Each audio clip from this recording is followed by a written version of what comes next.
السراج المنير سيدنا محمد صلى الله عليه وسلم البشير النذير السراج المنير سيدنا محمد صلى الله عليه وسلم البشير النذير السراج المنير سيدنا محمد صلى الله عليه وسلم البشير النذير السراج المنير سيدنا محمد صلى الله عليه وسلم.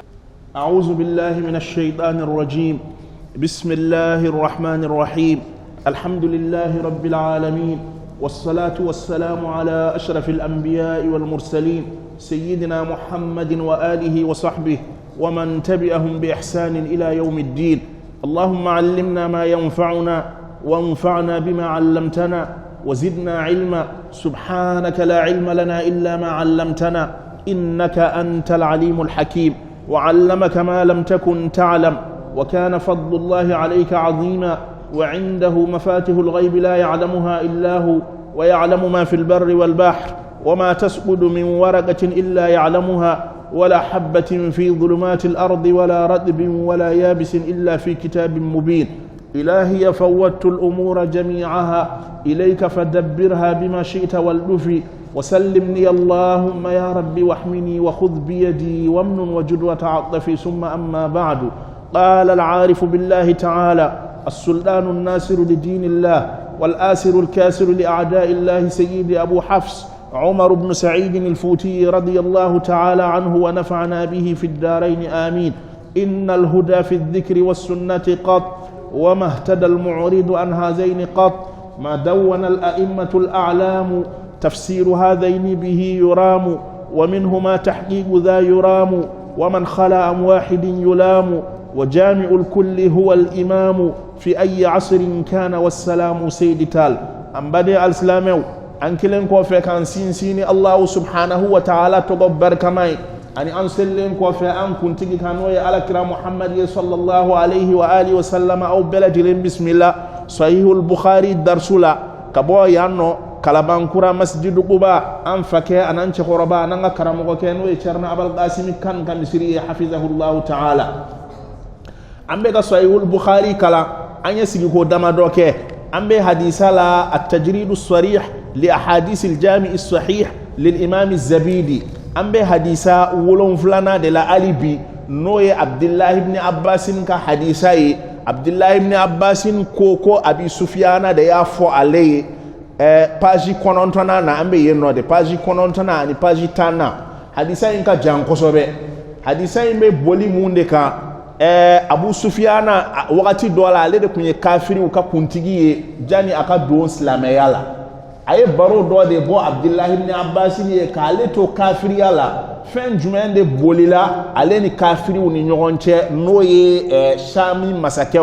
Shami masakew kunye nasarawiye ulu kunye chrétienwiye fen mu bolila ale ni uli nyogonche ayo de lakale Abdullah ibn Abbas ni hadisa in ka jan sisan ni menaka ansigi ko duru na de ambe hadisa in konona na ali bi antise ga alaba abina ta ban fanga sigi were de la nala sonama. Abu Sufyana ko wakati muna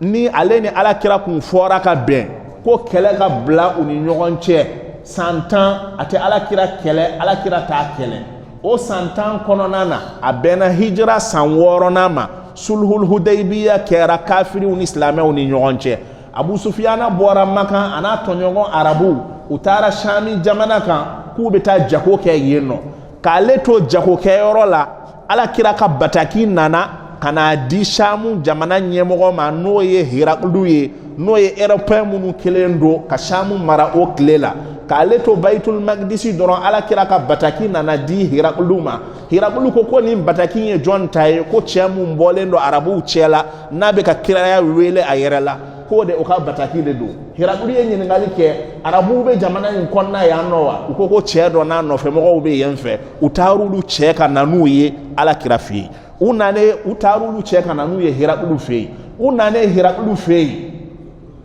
Hirakulu ka kebu Européen tubabu ka kibu hakili ferele ndo kosobe aye nyini ngali folo munke ako au arabu munu nana chemu mbega kiraya wele ayerela mogobaw cɛla mun y'a balima ye wa Abu Sufyana ko ne y'a balima ye a ko o la e k'i sigi ne kɛrɛfɛ yan nɔ tɔw bɛɛ lajɛlen ka taa kɔfɛla la a ko n bɛna ɲininkali dama dɔ la n'a ye tiɲɛ fɔ a y'aw makun mais n'a ye nkalon tigɛ dɔrɔn a y'aw tɛgɛ kɔrɔta walasa n k'a dɔn k'a ye nkalon tigɛ a ye Abu Sufyana ɲininka cɛ in danbe bɛ cogo di aw la Abu Sufyana ko danbetigi belebeleba don a tun bɛ nkalon tigɛ wa a tɛ nkalon tigɛ a tun bɛ maa janfa wa a tɛ maa janfa a fakɛ dɔ tun ye maa kɛ masakɛ ye wa a fa si ma deli ka kɛ masakɛ ye maa delila ka nin kuma in wele a yɛrɛ la mun n'ale tɛ kelen ye wa maa si ma deli k'a wele a yɛrɛ la a y'a ɲininka tan nɔ fo ɲininkali 12 ɲɔgɔn na ka sɔrɔ k'a fɔ a ye a b'aw su ka bila mun na a ko a b'anw su ka bila sun na ani seli ani sinjitugu ani tiɲɛfɔ ani yɛrɛ minɛ Abu Sufyana ko Hirakulu ko Abu Sufyana ma ɲi ɲininkali fɔlɔ la o jaabi ye nin ye ɲi ɲininkali filanan na o jaabi ye nin ye ɲi ɲininkali sabanan na o jaabi ye nin ye wa ni cɛ mun filɛ nin ye tan nɔ e ye mun fɔ k'a b'aw su ka bila o la n'o ye tiɲɛ ye ne ka yan masa a bɛna masaya in minɛ ne la a ka fanga bɛna se Samu dugukolo kɔ kan yan nɔ wa ne dalen don a ka kiraya la ni ne tun b'a dɔn ko n bɛ se ka s'a ma ni ne tun b'a dɔn ko n bɛ sira sɔrɔ ka taa fɛ yen nɔ ne tun bɛ fɛn bɛɛ kɛ walasa n ka taa fɛ yen ni n taara fɛ yen n bɛ n ka masaya n bɛ n fɔri ka bɔ n ka masaya la n bɛ n yɛrɛ fori ka bɔ n ka masaya la ka k'a ka baarakɛden ye ka k'a senkola ye ka k'a tɛgɛkola ye walasa k'a barika ɲini cogoya mun na Hirakulu kelen ka nin fɔ Samukaw y'o mɛn a nɔfɛmɔgɔ kerecɛnw y'o mɛn o ma diya olu ye kosɛbɛ mankanw cayara bɛɛ lajɛlen mankan wulila fan bɛɛ kɛra mankan ye e bɛna taa k'a ka baarakɛden ye cogo di o kumana mun de kɛra a donna yan fɛ a bɔra yan fɛ Abu Sufyana ko anw arabu u nana anw labɔ daw tugura fɛn mun kɛra o kɔfɛ ne t'o dɔn an ka walanda kun jɔla yen nɔ de bi an ka walanda bɛna tali kɛ yɔrɔ jumɛn falamma qala ma qala kuma min na a ye fɛn fɔ a ye fɛn mun fɔ wa faraga min qira'atil kitabi a tilala gafe kalanina kasura indahu sakhabu mankan cayara wartafatil aswatu kan kɔrɔta la wa ukhrijna an labora kɛnɛma an ka walanda kun jɔra yen nɔ an labora kɛnɛma u bɔlen kɛnɛma Abu Sufyana y'i kanto arabuw ma faqultu li ashabi ne ko n tɔɲɔgɔnw ma laqad ne kalena ala la amira Amru ibn Abi Kabshata ibnu Abi Kabshata ka koɲɛ bonyana dɛ ne ye n kale ibnu Abi Kabshata a kan bɛ jɔn ma a kan bɛ alakira de ma alakira tɔgɔ ye ibnu Abdul Muttalib mais ale ye kafiri de alakira kɔniya b'a dusukun na arabuw n'u tun bɛ fɛ k'i dɔgɔya i mɔkɛ mun dɔnnen tɛ u b'o de tɔgɔ fɔ ibnu Abi Kabshata ye alakira mɔkɛ dɔ de ye mais maa si t'o dɔn a dɔnnen dɔ ni mɔkɛ mun ye u t'o tɔgɔ fɔ a bɛ fɛ k'a fɔ ko ni malankolo in den a ka ko bonyana dɛ ibnu Abi Kabshata den ka ko bonyana dɛ maa si tɛ ibnu Abi Kabshata dɔn alakira mɔkɛ dɔ don nka a dɔnnen tɛ o ye arabuw ka dɔgɔyama siratigɛ dɔ ye a bɛ fɛ k'a dɔgɔya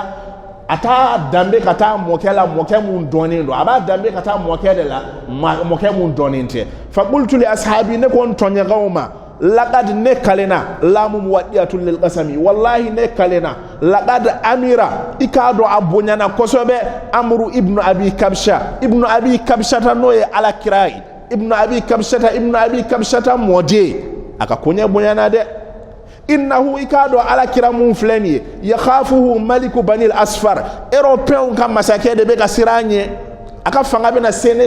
ne sembe yoro muna yano aka fanga be na samafo ka se yano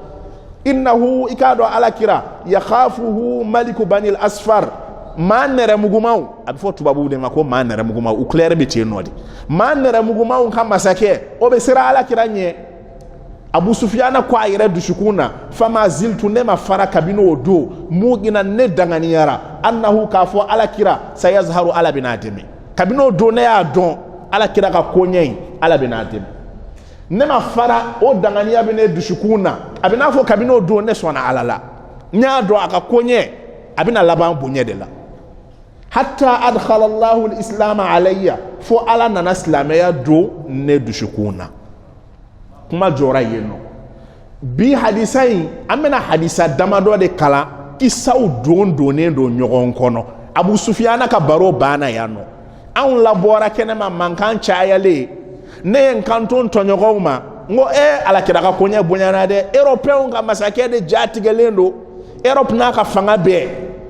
Hiraqlu de jatigelendo ko alakira binale ka masaya minala alakira ka konya bonyana de kabino do Abu Sufyana ya don ka fo alakira alaka chide mais ama do islamé yala akoni tora dangani alendo ka fo ni alaka chide atara do islamé yala kuma jume fo makanda ele do sisa amena do isa were kono amena do isa jume kono wa kana ibn naduri chedok be abe fo cheima ko ibn naduru koro de arabu ka kana senekela chedok be ko senekela di o chein kunye masakede sahiba iliya umu forano e baitul maqdisi ale de kumbo nyemo yala wa hiraqlu fana terikedu chedok be ko ibn naduri baitul maqdisi nyemo ya ale de kunye baitul maqdisi nyemo Hiraqlu kelen no e européen ga masake o kunya ale terike o chain sugu fan o chain kunye monperier o kuma na chain ibn naduri chrétien belebele ba do fa sera chrétien yora muma be fo mo muma ko monperu no yuka almami wi ibn naduri kunyodi ibn naduri ala nasara shamu chrétien bela jelena ale de kunyuka monperier o ibn naduri yuhaddisu ofana ka baro na tola file ofana kumetoka barobo Abu Sufyana terike Abu Sufyana ye mumme o dakono Abu Sufyana be no de fanye sisa Abu Sufyana tla ka baro folola abena nani baro were o baro imena John dakono ale fana yo me chewdo de dakono ko ibn naduri ye joye chrétien de kundo mon père de kundo Jérusalem no e Baitul Maqdisi o nyamo yak male de bolo et puis fana Hiraqlu terike de kundo o ya la kale Abu Sufyana o de koro e wakana ibn naduri kunkera sahiba iliya no e iliya tigiye wa Hiraqlu terike do sugu fana ale kunye mon père ale kunye nasara ka karamoye ala nasara shamu nasara u bela jilena ale de kumenye felala yuhaddisu ale fana kumbe barobo ale mufo anna Hiraqla ako awnyebe Hiraqlu muna ne terike Hiraqlu hina qadima iliya anale baitul maqdisi neka marayora la no e baitul maqdisi asbaha yawman ne ya bismillah dondola dugu jera khabisa nafsi anin degulendo ibn naduri ko dondola Hiraqlu nana ajigina neka ne de masake ashira ne fe dugu jera afari mandala adushu kashilendo yuhaddisu abe barobo anna Hiraqla kafwa Hiraqlu hina qadima iliya anna baitul maqdisi kumamuna anna baitul maqdisi la kumana mina asbaha dugu jerala yawman dondola khabisa nafsi anin degulendo dondola dugu jera dora anin degulendo ateka kumama shife faqala lahu ba'du badarigatihi aka kalanden do kwa ma chrétien ya kononana qad istankarna hayataka bi an fililendo emade iti yera sagola adistankarna hayataka bi an fililendo e danchogo yala qala ibn naduri nanani kuma were ako wakana Hiraqlu kunkera hizaan domo de kundo doni ba belebele ba do kundo domaya doni folo munu kumbe ka dolo don ka kalo don ka mogo nyeda don ka doni do ma to ote doni mundo na be foma ko domaya Hiraqlu kunye domadi Hiraqlu kunte mo gansai ale de chrétien ka nyemo farafinya doni fana o doni kumala doni fi fana kumbabudo wakana Hiraqlu kunkera hazaan domagadu yanzuru fi nujumi akumbe dolo doniya akumbo doniya ifana don faqala lahum akuma hina saaluhu yani nga kumamna kan fililendo idan chugo yalabi iti yere sagola akuma inni ikado ne ra'aytu laylata ne yelike shumun temena hina nazartu kumamna nye flelike fi nujumi dolo la ni hadisa imba jira ka fo dolo doniya bi ngaslama mo bali ka doni kala sibi abi bla ka fen fo ite fen mundo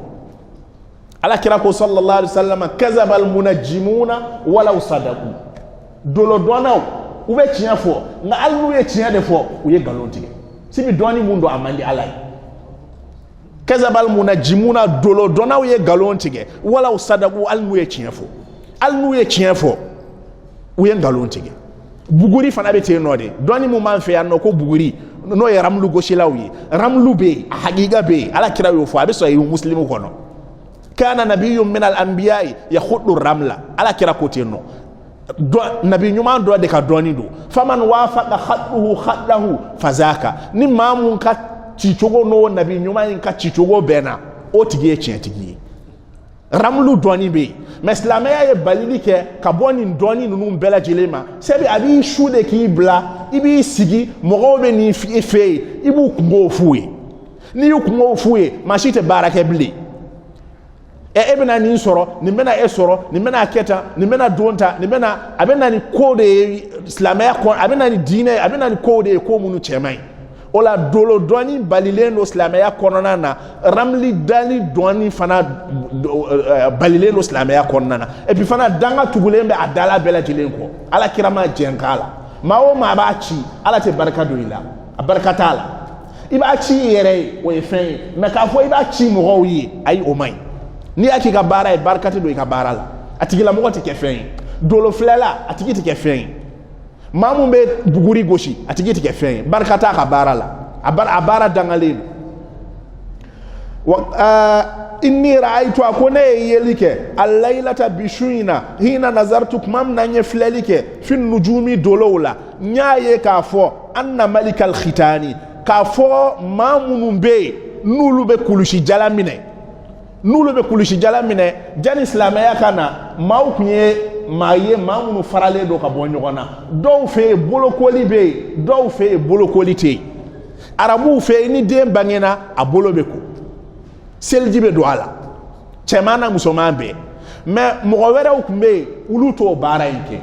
hiraklu kelen ka dolo laje ayaye dolo doni na ka fo mamunu be bolokoli ke nubu ka demsenu la sanuya uluka masaya o natoladu ayode yaka dolo doni na inni ra'aytu ne yelike hina nazartu mam nanye flalike fi nujumi dolowla anna malikal khitani ka fo bolokoli masaya qad zahara o ka masaya abena bangi faman yahtatinu jonde be bolokoli ke min hazihi al ummati nimmantoina jonde be nubu ka demsenu lasaniya qalu ukwalema laysa yahtatinu ma shitika demsenu lasaniya illa al yahudu fona kera yahudi kawi yahudu ko ni donen donai fala yuhimmannaka sha'nuhum uluka ni joro waktub sebeninke masake ila madaini mulkika ika masa adugu bela jelena letiri ublagatai fayaqtulu man fihim min alyahudi yahudi yaka fenfebe uka bela jelen faga yahudi yo mo jashelen de barakatula uluka ni joro mamunu bu de on la saniya o yahudi wi yahudu bela jelen faga ci blagata dugu bela jelen kono ko yahudi u bela jelen ka faga wala sa masayin kana bula fa bainama hum ala amrihim uyuto ode konanala utiya hiraklu nana birajulin ni chedoye arsala bihi maliku ghassana masake chemu blakana ghassanu masake joye ankuye masake mu fo azimu busra chebelebele bay ode maliku ghassana oka chide nana noye dihiyatul kalbi o nana ala kira ka bataki bu abolo ko ka di hirakuluma ku toni kuma in chamanche de la hirakulu dara shufe asogorala ko arabu bena marasoro adushu kashile dugu jele uyuto o de kononana letiri nana di hirakuluma ko arabu ka masake ka letiri fleni فبينما هم على ذلك ويوتو وكوننالا أترى هرقلو برجل تشيدون نانا هرقلوما أرسل به ملك غسانا مسكيد يو بلاكنا يخبر وبكنا فوني دراما عن خبر رسول الله كبو على كلاك كبارياما فلما استخبره هرقلو كمامنا هرقلو يانينغا قال هرقلو كو اذهبوا أيتاني تشيني فانظروا أو كفلالك أمختتن هو ala saniyalendo abulo kolendo amla wal ma abulo maku fanazaru ilayhi utara yaqa fini bwala fahaddasuhu unana barobo hiraqluye annahu mukhtatinun kafa ala saniyalendo ala sigilendo wasalahu anil arabi ayche nyinga arabuma faqala chain kwama hum yahtatinuna arabu budin la sigi ubudin la saniya ku boloko faqala hiraqlu ko haza maliku hazihi al ummati ninde nimmanto en kam masake qad zahara a bangena aka konya bangina abena bo abena ke kirai anga walanda be joye nobi wa sallallahu wa sallama wa baraka ala sayyidina Muhammadin wa alihi wa sahbihi wa man tabi'ahum bi ihsan ila yawmiddin. Bismillah masin.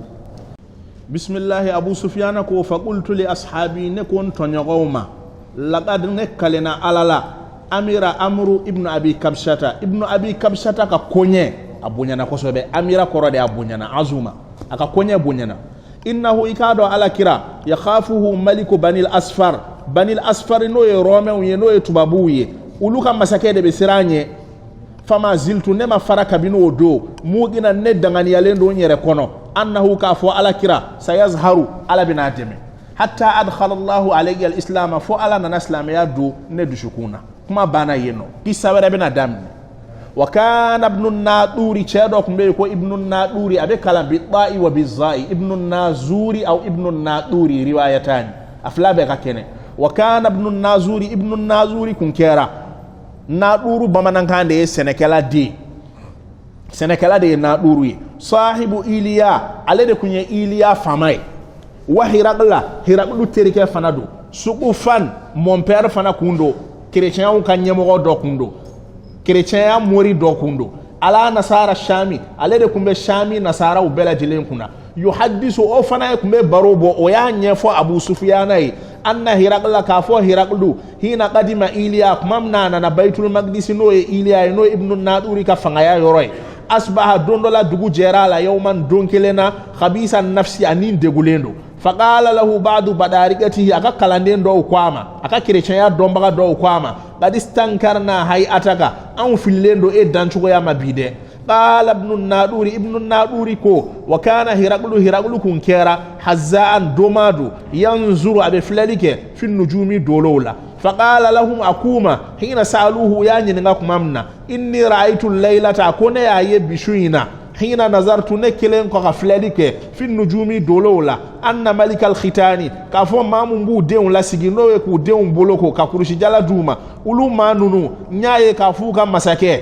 bad zahara aka dolo bangina faman yaqtatinu jonde ba deun boloko min hazihi al ummati ankerefe jamana mantonu nuna qalu ukwama laysa yaqtatinu mashita demboloko illa alyahudu funakira yahudi kawiye fala yuhimmannaka amruhum uluka konyeka ni joro fala yuhimmannaka shanuhum uluka konyeka ni joro waktub sebeninke e masakere ya mariyadi ila madaini mulkika ika fanga dugubaw bela jelena fayaqtulu man fihim uka fagalike mauma bula min alyahudi yahudi kawla ni ndugu jera hiraqlu la ka totano akelendo ka ye ka foko arabu ka masaya ko o dolo o bangena fa bainama hum ala amrihim uyuto o de konanala utiya hiraqlu bi rajulin chedo nana hiraqlu ma unana hiraqlu mani chedo yi arsala bihi maliku ghassanu masakede yo chenchi yukhbiru o fana be ka kubaru yadi an khabari rasulillahi ala kiraka kibaru yama falamma istakhbarahu hiraqlu kumamna hiraqlu ya kuna foni nyingalike qala hiraqlu ko izhabu aytanai fanzuru aw gaflalike amukhtatinun huwa yalma bolo kolendo am la wal ma bolo mako fanazaru ilayhi yafle fahaddasuhu unana barubai annahu mukhtatinun kafwa bolo kolendo wasalahu hiraqlu ye cey nyininga anil arabi ka bo arabuma faqala chengo hiraqluma hum yaqtatinuna arabu dem boloko faqala hiraqlu ko haza maliku hazihi al ummati nieni mantoy nga masakede noye arabu ka mantoy qad zahara aga dolo bangina summa kataba hiraqlu o ko fe hiraqlu ye sebeninke anga walanda be joyenno